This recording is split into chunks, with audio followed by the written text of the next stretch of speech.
free Golden Eagles for War Thunder. Download the app in the description below.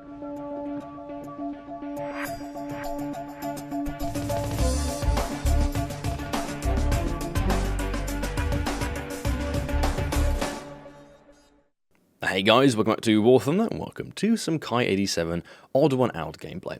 And the reason I say the Odd One Out is because there's kind of two things I want to cover in this video. First of all, you got the Kai 87. It is kind of the odd plane, and if you go through all the premium vehicles, on all the tech trees, you'll find that there's usually an aircraft that doesn't really fit in. Like, for example, the Wyvern in the British tech tree. It's a unique aircraft that, you know, has no equivalent in the free-to-play aspect. There's no Focke-Wulf 190 A8 in the Americans. You know, there's no Tempest in the German lineup. So there's certain these unique, either they're captured premiums or they're prototypes, or they have a unique feature like the, you know, being a turboprop.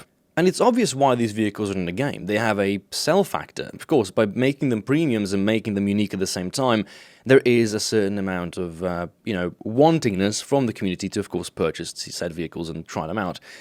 But, you know, I can see this double-edged sword. A lot of people probably don't appreciate the fact that these unique aircraft that actually flew and were, you know, perhaps heavily used in the war are not being partaken in the normal tech tree. But at the same time, certain vehicles have such unique capabilities or performance that they can, in a lot of ways, alter the matchmaker. And by making some of these unique vehicles into premiums, especially bundled premiums, meaning you can't purchase them with Golden Eagles, you have to go onto the website and in fact buy them with actual money, and then you get some, you know, extra Golden Eagles or premium time alongside of it, the game limits itself to the amount of maximum vehicles that can be spammed out. And as a plain example, you will see a limit of the amount of Wyverns that are spammed out in matches by players with no top-tier experience who are using them as bombers. You will see a, you know, less amount of IS-6s clubbing on the battlefield. And yeah, there is this torn sword where, you know, there's this wannabe pay-to-win aspect mentioned all the time. I don't think there's anything in the game that's pay-to-win, but what it is, it's pay-to-progress and pay-to-unique. And this one here is no different. The Kai 87 is a plane that I don't think I've encountered myself, as in fight against it, more than 2 times. And the last time that happened must have been months ago. So what the plane, you know, kind of has as this unique characteristic is that it is unknown. I mean, imagine flying a B-17, which is tier 3, being up tier to, you know, tier 4. You have not researched any Japanese planes yet, and you have no clue what the Japanese premiums look like. Suddenly you're fighting against this weird Kai 87 you've never heard of before, and it kind of freaks you out. By fighting something that you've not flown before or perhaps even heard of, you are immediately at a disadvantage because you don't know what to exactly expect. Is this a turn fighter? Is it a boom zoomer? Does it carry a lot of ammunition? Does it have no ammunition? It's really hard to adjust and perform the correct maneuvers, and that's what makes these premiums unique for me. And I know that for somebody who has just come new to this game, this might sound a little bit weird. I mean, why am I supporting the idea of having vehicles that other players don't have access to? Well, because of variety. You see, everybody tends to play the best vehicle they can find in a normal tech tree, and I'm about to go against a group of Mark 24 Griffin Spitfires. They're 6.7, that means that they've been in an under-tier matchmaker.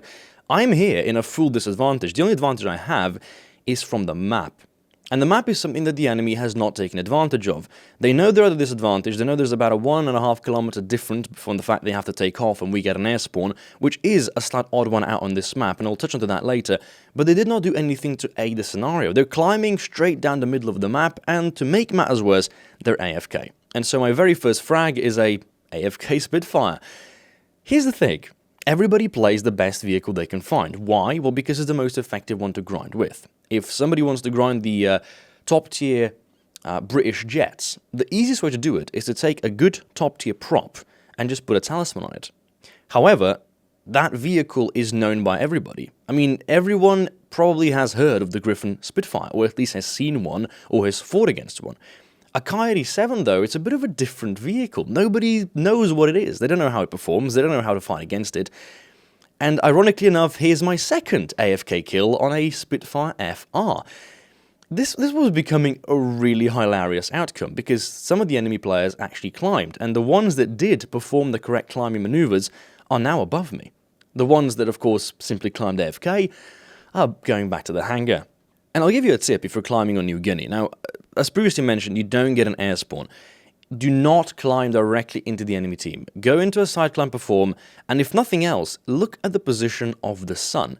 By climbing into the sun and then turning back towards the enemy team, you're basically forcing a blind spot. It would have made it a lot harder for me to engage enemy players were they to position themselves to income from the sun.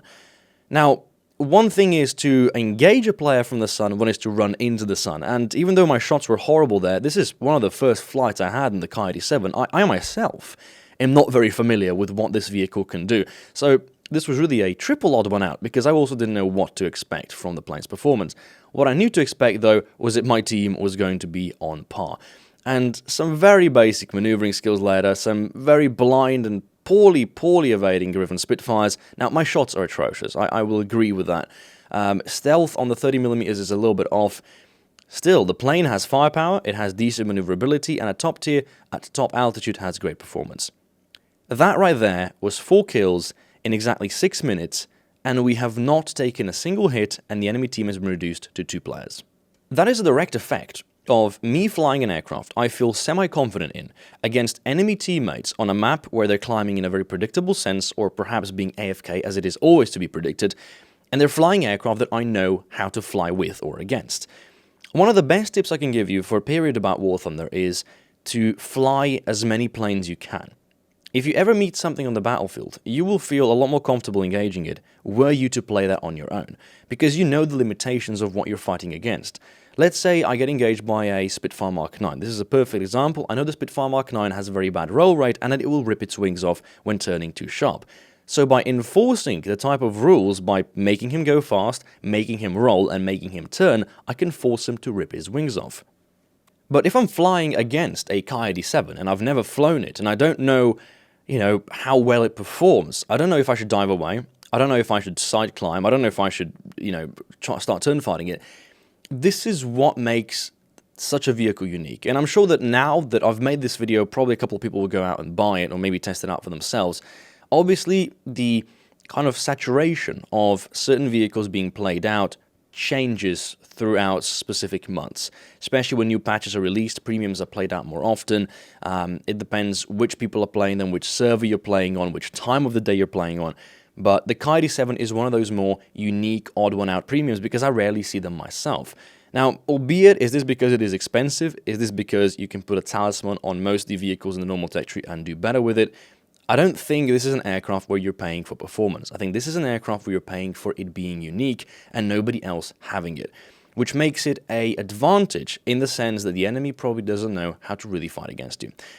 And to finish it off with an ace match, I go back after the B-17 that we actually created at the very start of the match, and I'm now going to be moving into landing because the last remaining player on the enemy team is at high altitude, and you've guessed it, it is of course a bomber. And yet, one thing that bombers cannot do on any of the Pacific maps is win matches. Now, it does happen. Very, very rarely, though. The B-17, the B-29, they all got great bomb loads. But at high altitudes, where they perform best and are more protected, they cannot adequately destroy the carrier fleet because it moves. On the other hand, Japanese bombers simply don't have the payload. So unless you have a squadron of 4 players that all bomb the airfield and then go back to land and rearm and go back for the airfield, I don't think I've seen a single match on New Guinea that ended in a victory for Japan, having them destroyed the enemy airfield. And this is one of those unique characteristics that only happens in Japanese Pacific theater. It doesn't occur when you're fighting against Germans over Sicily or Ruhr. And this is where, of course, the main question comes at hand. Should Japan, on this particular map, take off from the airfield? And I don't think so. I think that what makes New Guinea unique is that it has that inconsistency, that it is made so that Japan gets an air spawn and allies don't. It makes it so that allies have to climb and, Japan has to go into a slightly more engaging role. I remember going through the comment section a couple of weeks ago and somebody was talking about, albeit this was in tanks, a game mode where one team has to attack and the other team have to defend.